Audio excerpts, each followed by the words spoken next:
कैसे हो स्टूडेंट्स?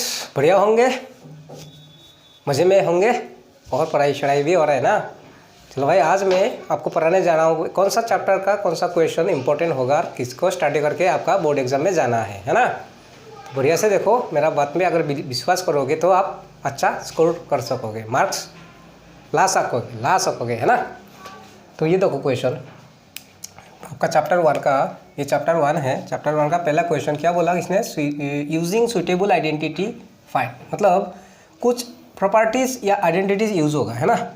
तो देखो ऐसा क्वेश्चन एक आएगा ही, 100% गारंटी है। आपका टेक्स्ट बुक में 2 क्वेश्चन है ना, दोनों को अच्छा से प्रैक्टिस करके जाओ, दोनों में से एक आएगा। ओके, तो क्या देखना है इसमें, ऐसा वाला क्वेश्चन को सॉल्व करने में आपको देखना है कुछ सेम दिख रहा है कि नहीं आपको, है ना। जैसे ये 2/3 है और 2/3 है क्या भाई? नहीं है। ये 3/5 है क्या और 3/5 है? ये एक 3/5 है ना। तो इसको आप इधर लेके आओ। देखो ये दोनों इंटू में है ना, तो इंटू में मतलब क्या है? जैसे 2 × 3, तो क्या अलग नंबर है क्या? दोनों अलग नहीं है, एक ही माना जाएगा क्योंकि 2 × 3 = 6। ओके, तो इंटू में कितना भी नंबर हो जाए सबको एक ही माना जाता है। सो ये दोनों एक ही नंबर माना जाएगा और ये दोनों मिला, क्योंकि इंटू लगा हुआ है ना, एक ही नंबर माना जाएगा। और ये एक, दैट मीन्स यहाँ में एक्चुअली टोटल 3 नंबर ही है ना। इंटू करने से तो एक ही बन जाएगा ना, ये भी इंटू होने से एक ही हो जाएगा ना, 3 है। तो देखो इसमें और इसमें सेम है। तो आपको क्या करना है, सॉल्यूशन पे आओ, आके आप सॉल्यूशन पे आओ, आके इसको आप जैसा का वैसा लिखो, इसको आप इधर लेके आओ है ना। तो माइनस साइन है, 3/5 × 1/6 और कौन रह गया? प्लस का 5/2। ओके, अब जो सेम है ना, ये सेम है ना, ये 3/5, यहाँ में भी 3/5, इसको आप यहाँ में बाहर में लिखो 3/5, साइन जो भी है वो रहने दो है ना। तो 3/5 मैंने बाहर ले लिया, देखो यहाँ से 3/5, ये 3/5 को मैंने बाहर लिया, तो क्या रह गया यहाँ में? -2/3। यहाँ से 3/5 लेके आया ना, तो यहाँ में क्या रह गया? माइनस तो रह गया भाई, और कौन है? 1/6। ओके, और ये बाहर का। तो ये जो प्रॉपर्टी यूज़ हुआ है ना, जैसे 2 × 3 + 4 × 3, तो देखो यहाँ में 3 है, यहाँ में 3 कॉमन है ना, तो इसको कॉमन लेने से यहाँ में 2 बच गया और यहाँ में क्या रहेगा? 4। देन 2 + 4 क्या आया? 8 और 3 × 24, जो भी हो। तो ये जो कॉमन लिया जाता है ना, वो चाहे प्लस में हो माइनस में जो भी हो, इसको डिस्ट्रीब्यूटिव प्रॉपर्टी कहा जाता है। ओके, तो ये जो कहा इसने प्रॉपर्टी आइडेंटिटी जो भी हो, तो यहाँ में क्या आ गया हम लोग? बाय डिस्ट्रीब्यूटिव प्रॉपर्टी या फिर आइडेंटिटी जो भी है आप लिख लेना। तो इसका क्या है? डिस्ट्रीब्यूटिव प्रॉपर्टी से आपका ये कोई ऐसा टाइप का जो भी क्वेश्चन है ना, वो डिस्ट्रीब्यूटिव प्रॉपर्टी से होगा। एक कोई ना कहीं में आपको एक सेम वैल्यू दिखाई देगा ना, उसको कॉमन ले लेना है। अब आगे बढ़ो, अब ब्रैकेट को सॉल्व करना होगा। तो क्या होगा? 3 × 6 = 18, 3 × 6 = 18। नीचे अगर हालांकि 3 और 6 का एलसीएम लेना है ना, 3 और 6 का एलसीएम 6 ही होगा, लेकिन मैं थोड़ा आसानी से समझा दूँ आपको, एलसीएम मत लिया करो क्योंकि उसमें गलती भी हो सकता है। तो नीचे जो भी है आप डायरेक्ट इंटू दे दो। 3 × 6 = 18 है। अब नीचे इंटू किया ना, मैंने इंटू किया ना, अगर नीचे इंटू किया तो क्रॉस, ऐसे क्रॉस इंटू हो जाएगा है ना। तो माइनस तो माइनस ही है, 6 × 2 = 12, देन 3 × 1 = 3। ये महाराज 5/2 जैसा का वैसा रहा। अब ये क्या हुआ? अब क्या हुआ? ये देखो, ये नीचे 18 है, माइनस माइनस प्लस होगा ना, 15, और प्लस पे कॉमन साइन होगा है ना। ये हमेशा ध्यान रखना है कि प्लस करने पे कॉमन साइन होते हैं। अब यहाँ में कैंसिलेशन होने से आप कैंसिलेशन कर लो, 5 से कैंसिल करो, 5 × 3 = 15, और ये 3 से 3 × 1 = 3, 3 × 6 = 18।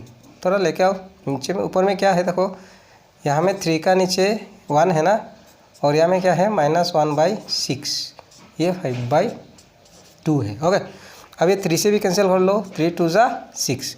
अब आपके पास क्या बच गया? ये तो 1 तो वैल्यूलेस है ना, तो -1/2 मैं इसको यहाँ में लिख दूंगा। अब आपके पास है, यहाँ में है -1/2 और यहाँ में है +5/2। इसको ज़रा हम फिर से समझा देता हूँ है ना, थोड़ा कचरा हो गया यहाँ में, फिर से समझा दूंगा। ये क्या हुआ? 3/5, ये हुआ आपका नीचे 18 है, माइनस माइनस प्लस 12 और 3 प्लस करने पे 15 मिला, और प्लस पे कॉमन साइन होते हैं ना, प्लस करने पे कॉमन साइन होते हैं। अब देखो कैंसिल करने से कर लेना है, 5 से कैंसिल करने पे क्या आएगा, 5 1 जा 5, 5 3 जा 15, 3 1 जा 3, 3 6 जा 18। अब इसको नीचे में लिख लो, ऊपर में -3/6 प्लस 5/2। ओके, फिर कैंसिलेशन होगा ना, 3 1 जा 3, 3 2 जा 6, तो मिला आपको -1/2 और साथ में है प्लस 5/2। ओके, 5/2। अब 2 और 2 का एलसीएम तो 2 ही होगा, है ना, 2 और 2 का एलसीएम 2 ही होगा, नीचे सेम है तो ऊपर का भी सेम ही रह जाएगा, चेंज नहीं होगा, है ना। तो ऊपर में देखो प्लस माइनस माइनस 5 से 1 गया तो 4, 2 और 2 से 4 को डिवाइड देने पे आपका आंसर निकल के आया 2। ओके, होप आपको समझ में आया।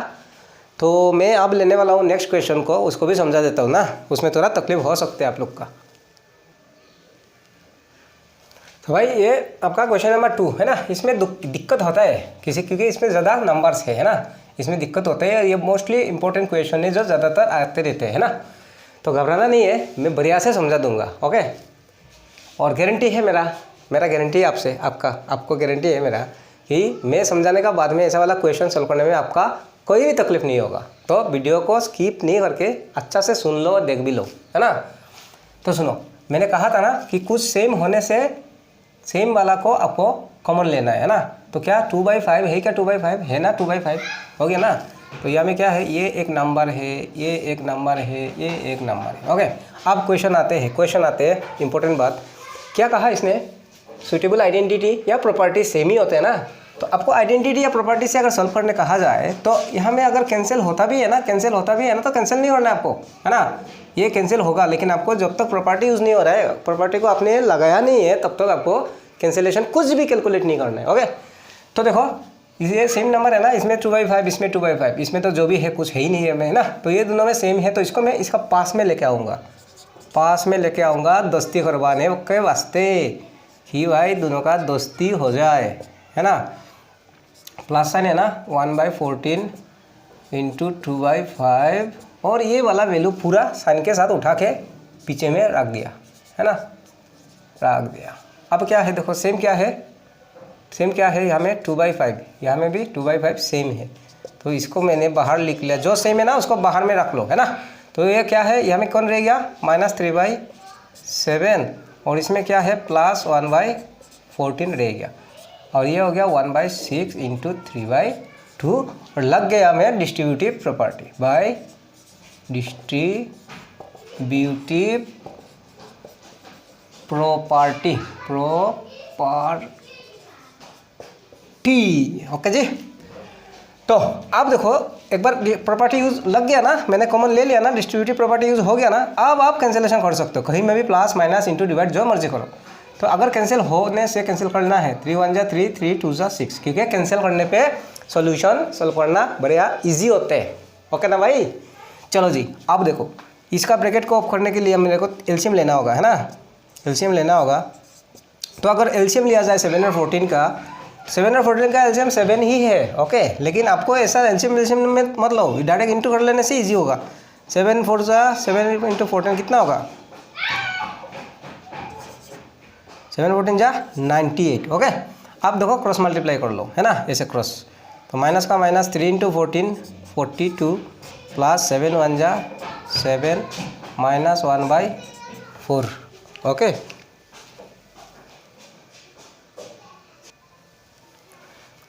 तो भाई क्या हुआ, देखो हम इसको बढ़िया से समझा दूंगा ना एलसीएम लेने से भी। मेरा बात मानो, जिनके एलसीएम लेना तकलीफ होते हैं उन लोगों के लिए मैं कह रहा हूँ कि भाई आप इंटू मार लो, है ना, नीचे को इंटू ले लो, नीचे को अगर इंटू किया होगा तो ऐसे क्रॉस का इंटू होगा, है ना। तो माइनस का माइनस 3 14 जा 42, 7 1 जा 7।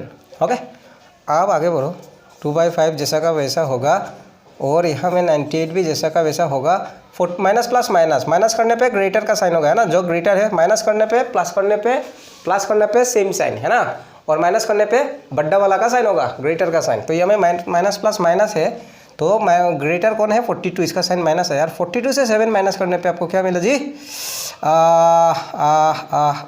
35, है ना, 35 मिला, ये माइनस का 1/4। ओके, अब दो कैंसिल करो, 5 से कैंसिल करो, 5 7 जा 35। अब इसको मैं नीचे लेके आया, ये 2/1 और यहाँ में क्या हो गया माइनस ऊपर में 7/98, 7 1 जा 7, ये भाई 1/4 है ना, 7 1 जा 7 और ये 7, फिर 7 से 9 को कैंसिल करो, 7 1 जा 7, 2 बच गया 28, 7 4 जा 28 है ना। तो मैं ये प्रॉपर्टी को मैं मिटा देता हूँ, I need some space. Okay, अब देखो अब यहाँ में क्या हो गया, ऊपर में देखो 2 1 जा 2, लेकिन साइन माइनस है ना, -2 ऊपर में है, -2 ऊपर में है, नीचे में क्या है भाई 14 है ना, नीचे में 14 है, और यहाँ में हो गया 1/4, फिर कैंसिलेशन होगा, 2 1 जा 2, 2 7 जा 14, अब आपके पास 1/7 बच गया और 1/4। अब फिर से एलसीएम लेना है तो 7 × 4 इंटू देने से 7 4 जा 28, तो इंटू क्या ना नीचे का, तो ऐसा क्रॉस होगा, ये साइन तो माइनस है, 4 1 जा 4, ये साइन भी माइनस है, 7 1 जा 7। आप देखो माइनस माइनस प्लस, 7 और 4 प्लस करने पे 11, और प्लस में क्या होगा कॉमन साइन, दोनों का सेम साइन देना है ना, माइनस करने पे ग्रेटर का साइन और प्लस करने पे कॉमन साइन मीन्स दोनों का जो सेम साइन होगा वही दे देना है ना। तो देखो आंसर निकल के आया। अब हो गया देखो, अब हो गया अगर जिन लोगों को एलसीएम लेकर करने का दिल है ना, आंसर तो सेम ही आएगा। आप जिन लोगों को एलसीएम लेने में प्रॉब्लम है, आप डायरेक्ट सीधा इंटू करो और फिर क्रॉस मल्टीप्लाई करके आगे बढ़ते रहना है ना। अब मैं एलसीएम लेने से क्या होगा वो दिखा देता हूँ आपको। एलसीएम लेने से क्या होगा, थोड़ा सा शॉर्ट होगा ना, 7 और 14 का एलसीएम, 7 और 14 का एलसीएम क्या होगा, 7 1 जा 7, 7 2 जा 14, दैट मीन 7 2 जा 14 होगा ना एलसीएम, 2/5। अब दिक्कत क्या है देखो, अगर आप एलसीएम लेके करते हो तो प्रॉब्लम है, अब ये 7 क्या देखो, एलसीएम लेने का मतलब है नीचे का जो सारा वैल्यू का नीचे में मैंने 14 मान लिया, 2 वैल्यू है ना, दोनों के लिए मैंने नीचे 14 मान लिया, जबकि क्या है हमें, क्या इसका नीचे 14 तो है भाई, इसका नीचे 14 नहीं है ना, लेकिन मेरा एलसीएम कहता है भाई 7 और 14 का एलसीएम 14 है, तो मैंने 14 लिखा। अब इसका ये मतलब आएगा कि आप ये दोनों वैल्यू का नीचे में 14 मान रहा है ना, तो ये 7 बन गया 14, तो 7 को 14 कैसे बनाया, 7 2 जा 14 है ना, 7 2 जा 14, तो नीचे में अगर इंटू हुआ तो ऊपर में भी इंटू होगा, 3 2 जा 6 होगा, यह 14 ही रह गया ना, 14 ही रह गया ना, तो ऊपर में कोई चेंज नहीं होगा। होप आपको अंडर समझ में आया। और ये 4, अब क्या होगा भाई 2/5, ऊपर में माइनस प्लस माइनस करने पे ग्रेटर का साइन, 6 से 1 माइनस करने पे 5, ये है 14, 5 से 5 को कैंसिल किया 1, 2 से 1 जा 2, 2 7 जा 14 है ना। तो क्या मिला देखो, क्या मिला, सेमी तो आया ना, सेमी आया, क्या आया, ये देखो ऊपर में क्या है, ऊपर में है -1 × 1 1 और नीचे में है 7 -1/4। अच्छा से देख लो, -1/7 है ना, -1/7 -1/4 है ना, -1/4 सेम आएगा आंसर। ओके, तो मैं बाकी क्वेश्चंस को बढ़िया से हर चैप्टर से आपके लिए लेके आते हूँ, और एक्स्ट्रा क्वेश्चन भी कुछ दिखा दूंगा जो एग्जाम में सीधा थोड़ी बुक का क्वेश्चन आएगा, कुछ क्वेश्चन घुमाएगा भी तो ना, तो मैं ऐसा वाला आने वाला मतलब इम्पोर्टेंट क्वेश्चन एक्सपेक्टेड, ऐसा तो नहीं हो ना कि मेरे को मालूम है कि ये क्वेश्चन पेपर है भाई, ये क्वेश्चन आएगा। एज ए टीचर इतना एक्सपीरियंस है मेरा इतना सालों का, तो मैं जस्ट एक्सपेक्टेड क्वेश्चन को बोल सकूँगा कि ऐसा टाइप का आएगा। हालांकि मैक्सिमम आपका बुक का ही क्वेश्चन होगा है ना, कुछ क्वेश्चंस को घुमाएगा, मेनली शॉर्ट क्वेश्चंस है ना, मल्टीपल चॉइस क्वेश्चन। तो मैं next video multiple choice question के लिए बनाऊंगा। ओके, तो आप बढ़िया से रहो, बढ़िया से स्टडी करो है ना।